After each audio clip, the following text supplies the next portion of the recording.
Welcome to the Carolina Weather Group. We're happy to have you this evening. An exciting show to talk about emergency management and weather and how the two kind of atmospheres come together. Pardon my pun there, but how they work together. The weather community and the emergency management community work together to make sure you all, either if you live in a big city or a small city, are prepared for severe weather, winter weather, whatever the case may be.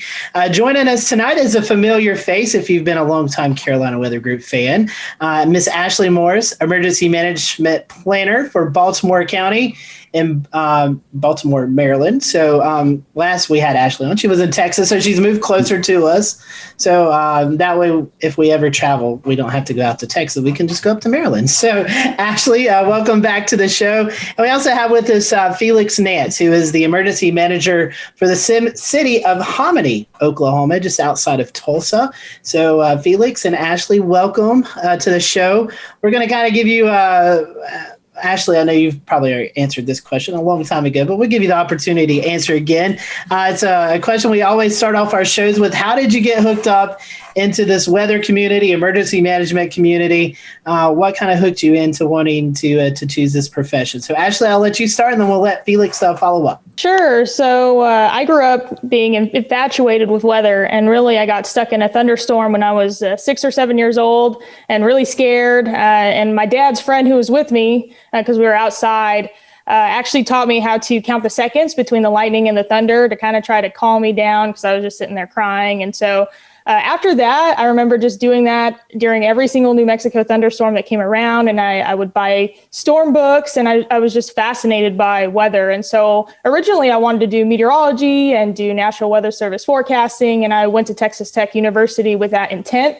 So I got a bachelor's in geophysics and atmospheric science, and then got up into grad school. Have always been very passionate about kind of the warning systems and the watches and warnings part of weather. And so I kind of stumbled upon emergency management and found out that emergency management is really the field that we're able to make evacuation decisions and do a lot of that public safety stuff, which is what really fueled a lot of my passion with weather safety earlier. And so very much an emergency manager, but very much a weather enthusiast, but also have that background too, to where I can actually do weather forecasting for my office and provide a little bit of SME on the weather side. I got into it, years ago when I worked for the Red Cross, first job at a high school, and I was an emergency services specialist. Of course, one of the things Red Cross is known for is responding to disasters, and that's how I got interested in the weather back in the days of the weather wire,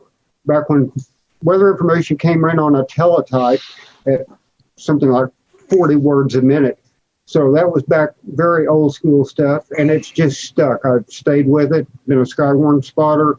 It's just a natural progression, actually, from that point on. Questions for both of you here. I want to ask exactly what your role is like and your day-to-day life. What is the typical day in the life of an emergency manager? So it kind of depends on your location, your position, and what you're kind of designated to do. So as emergency managers, we're in the art of doing disaster preparedness, response, recovery, and mitigation for either a city, county, state, or the federal through FEMA. So from a local emergency management perspective, I've done 4 years in city and county emergency management. And so ours is very localized and hyper-focused on neighborhoods, communities, and things like that. And so a part of my role has been a majority of my career participating in writing emergency response plans, creating a lot of partnerships with like public safety, police, fire, EMS, dispatch, public works, and all of the other agencies in our government who would help us respond to disaster. Getting everyone in a room to do disaster scenarios, exercises, things like that. And then doing a lot of community engagement, outreach, messaging, trying to get people to be aware of what our risks are and what we kind of expect of them during disaster. And then a very small amount of our time is usually doing response. Obviously, if we had severe weather coming into the area, if we had a big impactful storm, or like the past entire year where we've been responding to a pandemic or some other kind of thing. That's kind of what that looks like. So we kind of have a blue sky day and a gray sky day where we're either doing a lot of planning and just preparations, or we're actually responding, working with partners, making decisions, and providing resources to the public during the incident. That's very well put. It depends on the size of your community and your staff. In my case, I'm a one-man shop, so I'm doing a little bit of all of it. I'm kind of a generalist, and so it tends to keep one very busy. And as Ashley said, we've dealt with the pandemic situation since March the 6th of last year in my shop on a daily basis, as well as all the other the disasters within the disaster within the disaster. It's been nonstop, and tends to keep one busy. Unfortunately, that does tend to limit some of your planning time. So you have to limit your planning to a lot of the special events that go on. And in a small community like ours, a special event may be something as simple, if you will, as a Christmas parade or a festival at the lake, or it may be something much more involved. But ours are generally pretty small, but they also involve a lot of our community, so it does keep us busy. Kind of staying on the topic of, I guess at this point, the differences between,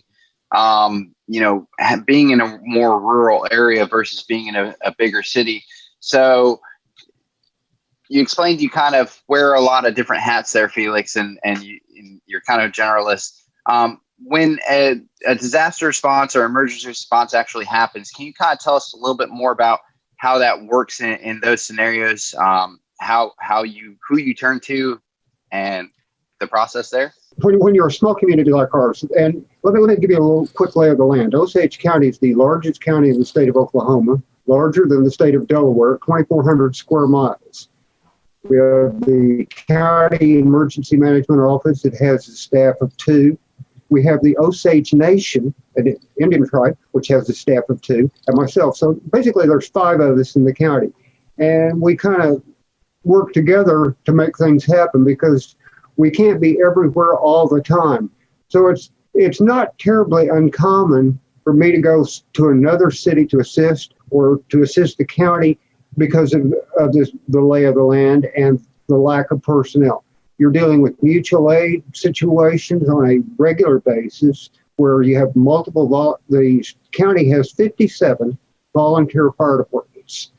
So you get out on wildfire, you're making notes of not necessarily just how many trucks, but where they're from. It's a conglomerate affair, and it works pretty well because everybody works together, and that's the key. So you're drilling, you're practicing. The blue sky days are the days you make the big progress because that's when you make the connections. Ashley, can you talk to us a little bit about how that works out kind of in a bigger city scenario? When an actual disaster or emergency happens, how is that delegated? And what's the response like? Yeah, so I'm lucky. I have the background of both. So I came out of a tiny place out in Texas, and then I came over and did 9 months with Fairfax County before I just took this position. And so one of the biggest differences in kind of that would be your resources. So it was exactly what Felix was saying. Resources. Big cities, we have usually a bigger tax base. We usually have better funding, better things like that. And so when you have that, your capacity to respond is a lot bigger. You don't have as many mutual aid needs or community needs. We can usually throw money or resources or whatever we need at it. And so something interesting about Fairfax was that we would have severe weather setups where in Texas, I would be a little concerned. I'd probably kind of do like a light EOC activation, or maybe I would just sit in the EOC just in case we got severe weather. And in Fairfax, you would think you would do that because you have a huge population. But because your police, your fire, and a lot of your public safety is so massive and they have so many resources, it takes a lot for them to get tapped out. So we would have those squall lines with the trees down and stuff, but it wasn't a problem for Fairfax because we have massive amounts of department resources. And so that was something that I had to learn that was a lot different. Just having those resources and those needs to actually be able to respond. Ashley, kind of piggybacking on that, Maryland's it's a pretty extensive urban area. Does your like territory go out to like Catonsville and Ellicott City where we see that major flooding over there, or do you handle that as well? We do from a first response perspective. So we do have like regional teams doing like swift water rescue, things like that. And so like our fire departments, even in the state, are very well linked to where they can deploy and do that mutual aid like they need to.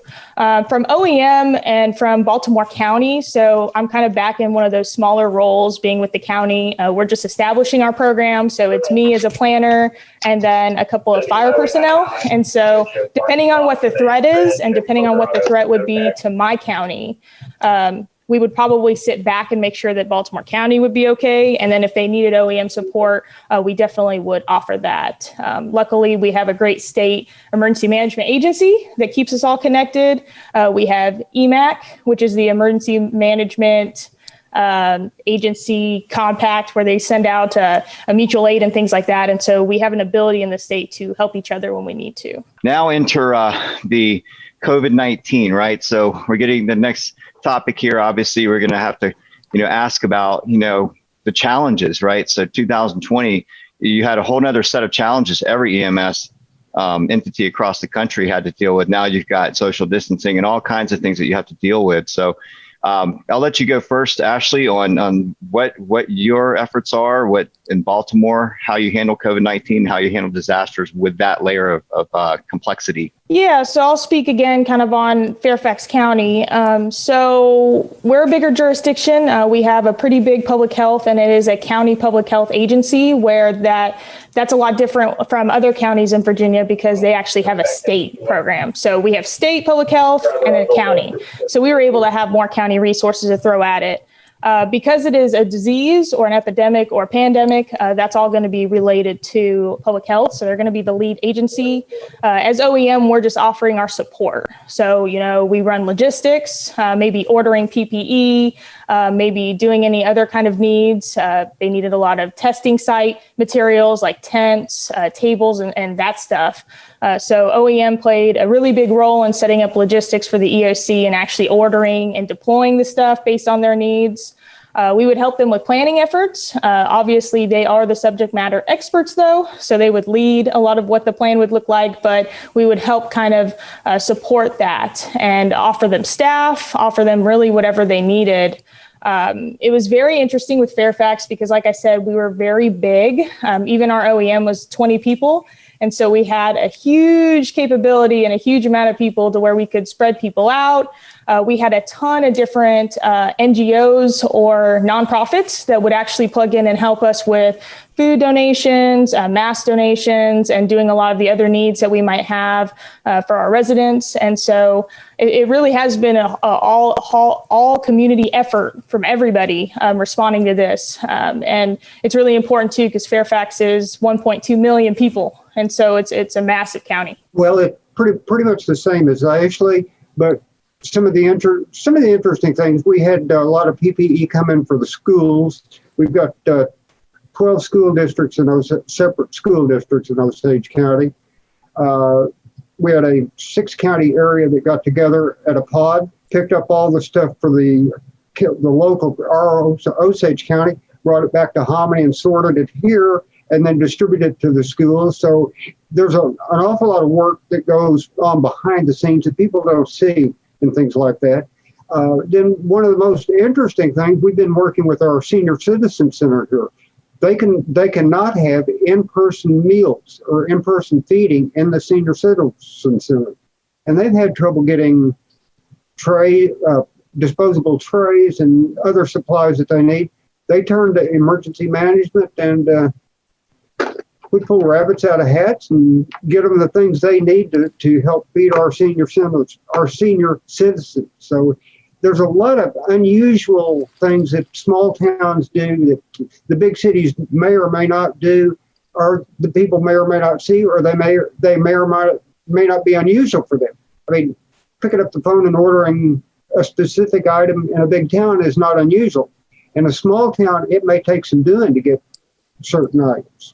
Well, it certainly is not always the best scenario in every single severe weather setup or whatever weather setup you guys may be anticipating. Sometimes the worst happens between Oklahoma and Maryland, you guys certainly see the full gamut of every type of severe weather and threat that you need to be prepared for, short of perhaps volcanoes as a kind of geologic threat.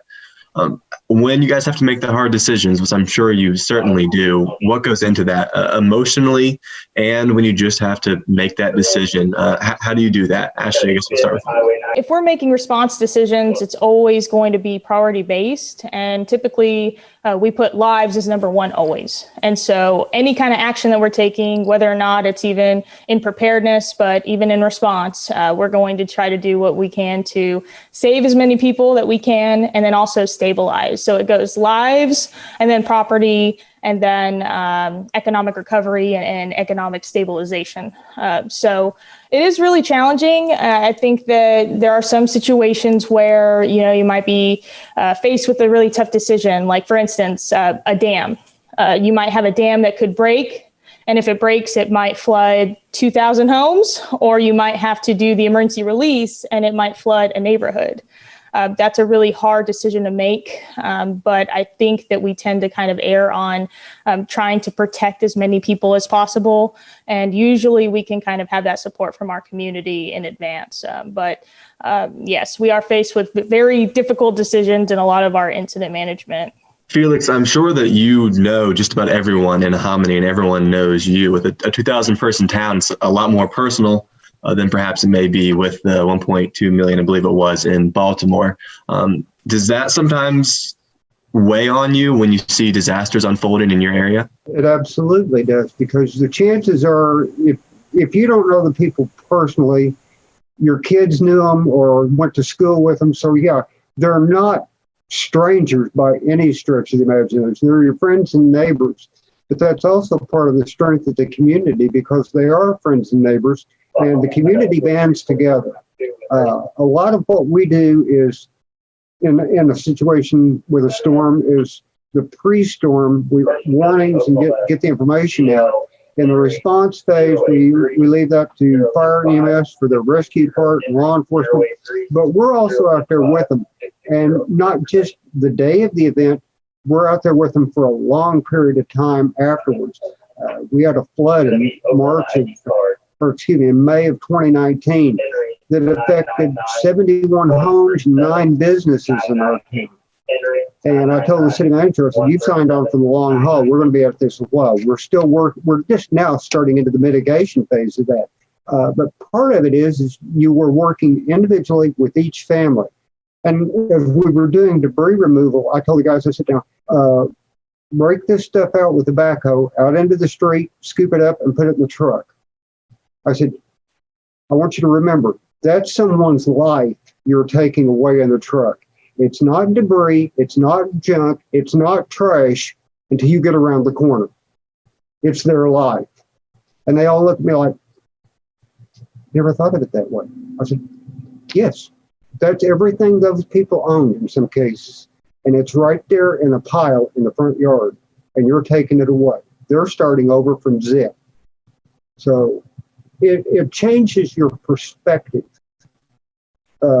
and the perspective of your people. So it's important to remember that, one, when the debris's gone and the rebuilding's done, now you've got to go back to those community areas of the community and visit with those people and ascertain long-term needs, make sure that their needs are met both physically and psychologically. So it's a huge, huge job. And it doesn't end. You'll see them in church months later, and they're still the same people. You're still the same people, and it still tends to evoke the same emotions. In January of every year, in January 2021, we just had NOAA release the $1 billion disaster map that they come out with every year. This year, I believe there was $23 billion, or 2020 had $23 billion disasters. Felix, I'm going to direct this question to you. And Ashley, living in Texas, you've experienced this as well. A lot of those $1 billion disasters were severe weather events. And Felix, it's known you're in Oklahoma, prime severe weather territory, tornado season. So my question to you, and Ashley, feel free to jump in with your experience in Texas. when you're setting in your office or the EOC or the situation room or whatever the case may be, and that moderate or enhanced or high SPC outlook has been issued for your area, and you're waiting for the storms to develop, and then they do develop, and then they're producing the severe weather. What's it like? Take people into like the situation room. What are those high intense weather days like? And it could be flooding or Felix, there's fires that occur out in Oklahoma a lot. You have your wildfire season. So what are those days like? Take the public into what it's like to be in your office on those intense days. It starts off with a very relaxed atmosphere.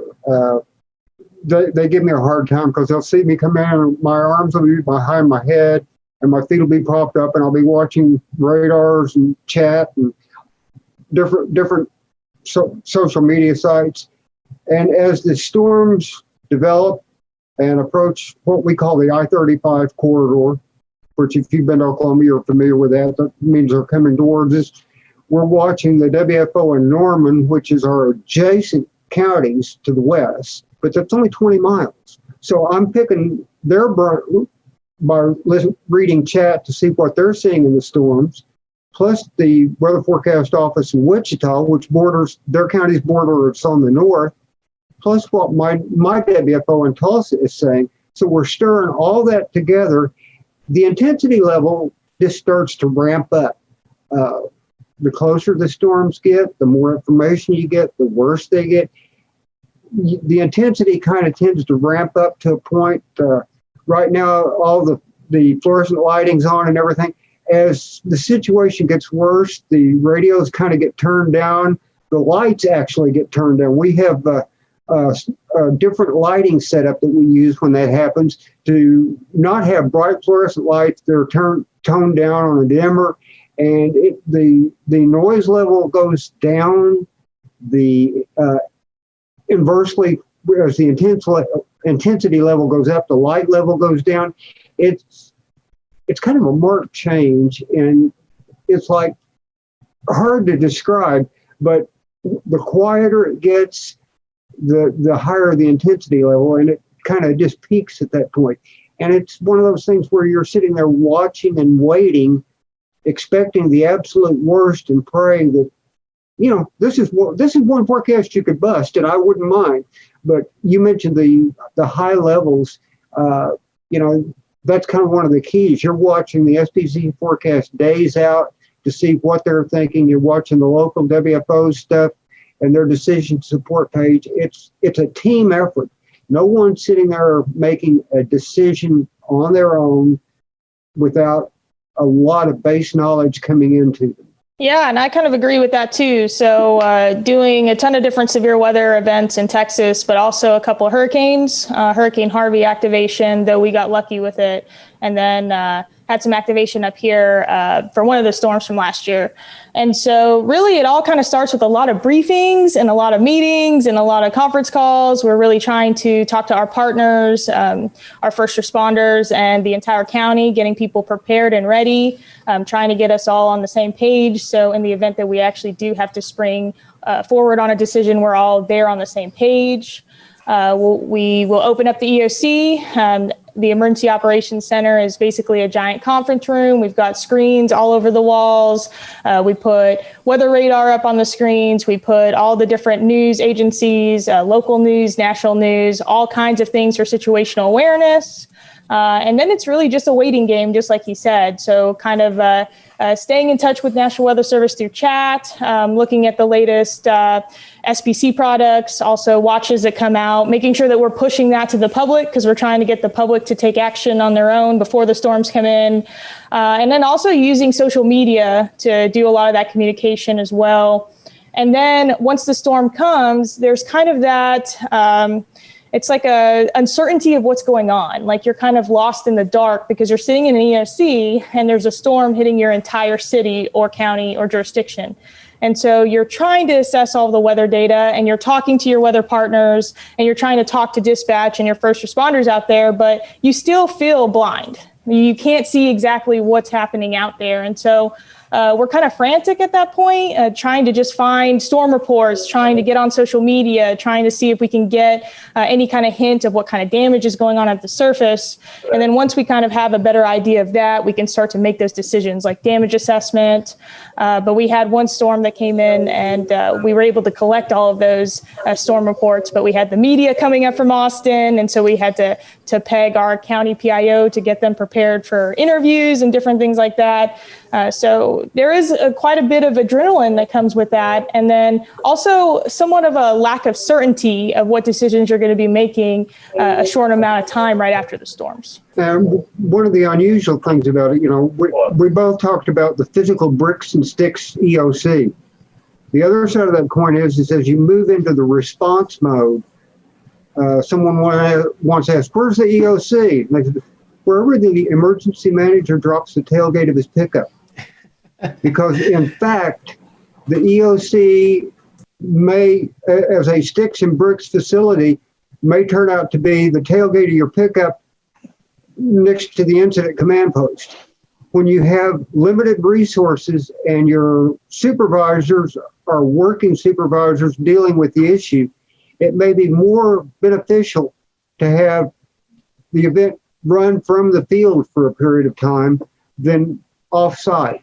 So it's a kind of an unusual type situation, and it sometimes runs headlong into the incident command structure and doesn't always meld well at points with that for a while. But it's one of those things we've done for years and have tended to make it work pretty well because of the nature of the community. Emergency management, besides terrorism and pandemic wise, I want to keep this kind of weather centered. What is the one weather scenario that you just dread seeing coming your way? One thing that scares me the worst is when SPC puts up an enhanced or high risk day and you're sitting there waiting because the watch is coming and it will likely be one of the PDS types. Because if they have that high a confidence level, they're expecting the absolute worst. When you're talking severe thunderstorms, tornadoes, that's kind of, that issue always crops up. The other one that worries me are the ice storms. And we talked before the show a little bit about the Sperry Call Ice Index. That's an incredibly valuable tool because a quarter to half inch of ice on power lines can make an incredible difference. And if, a rural area can lose power, and it may be out for days. The ice storm we had in October, which was much worse to our west, one small community of about 800 people, the line going to town and all the lines the poles in town were down. They had 900 utility poles down. Jeez. Now, I don't know if you know how long it takes to set a utility pole, but if you can get 4 of them set in a day, you've done real well. Wow. So you can imagine what it would take to get power restored to that town. I think they were out 32 or 33 days just in town. Now, there is a whole planning process to hold food for thought. What are you going to do if you have no water or no electricity for 33 days? Does your power plant have a backup generator? Do you have plans, your sewer plant? Can you keep your infrastructure working? Yeah, so mine's kind of along the same lines as that. I was going to say derecho because we've had them here in the DC area. We had one that was pretty bad, and it did that. It caused power outages for over a week. And then on top of that, we had a heat wave come in behind that. And so we had heat-related fatalities because people did not have power to cool off. And so you see those collapsing incidents that follow. And so that's always kind of a concern. But I would say a derecho, again, with widespread outages, just like he was saying, losing communications, because a lot of us are, really used to using social media to communicate to the public, even warning systems and cell phones. If we lost that stuff, I'm not quite sure how we would get messaging out about shelters and other things. And then on top of that, I don't think that our general public is very prepared for power outages, especially for long-lasting ones. And I think that we would be very challenged with getting them the right resources and making sure that they were able to get the help that they needed, because I just don't think that we're accustomed to really thinking that way. So that would be my number one. Number two is that I did some research on Baltimore County, and I've noticed that we've had several federally declared disasters that were snowstorms, either blizzards or something of that nature. And while I'm from New Mexico up in the mountains and I've seen snow, I've never seen enough snow to cause a federally declared disaster. So I'm very concerned about what that's going to look like. And what's even worse is they're always in January and February. And so I'm sitting here looking at the upcoming month and some of the winter storms, hoping that I can avoid that. So some great information. Felix and Ashley, we certainly appreciate your time. I think our audience will really enjoy seeing the behind the scenes of what you all are doing to keep us safe on good weather days and bad weather days. So would hate to not give you the opportunity to promote any social media accounts that you all would like to. So Ashley, I'll let you go first. If there's anything you'd like to share, or our followers would like to follow you, how can they do that? Sure. I am addicted to Twitter, so you can find me on Twitter as Ashley Morris or at Miss Ashes 92. And I'm also on Twitter at Felix A Nance. Very cool. Well, it's certainly been a great conversation. Felix, Ashley, thank you for joining us. And thank you all for who are watching tonight. We appreciate it. We will see you next time here on the Carolina Weather Group.